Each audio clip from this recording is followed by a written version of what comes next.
Shoira Shukurovna, hozir homiladorlar eng ko'p shikoyati nimadan bo'lyapti?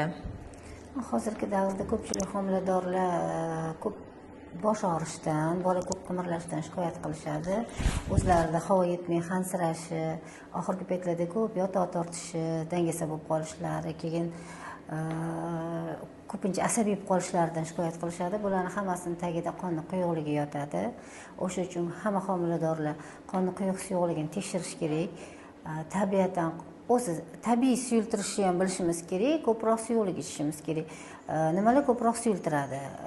Ko'proq shipovnik, turshak damlamalari, malina, smorodina choylar, keyin o'zimiz uyda qilgan olma, sabzi, qizil lavlagi sharbatlari, tabiiy sharbatlar.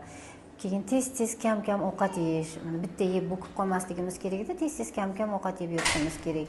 Zelyoniy salatlar, salatovoy maslo, оливковое masloda qilingan salatlarda tabiiy omega 3 bor. Bu ham qonni suyultirishga yordam beradi. Shuning uchun qonni suyultiradigan tabiiy mahsulotlarga ko'proq e'tibor beramiz. Ertalab, kechqurun sekin, sokin sayr qilishni ham esdan chiqarmasligimiz kerak. Eng yaxshisi har doim kulib shukur qilib yurishimiz kerak.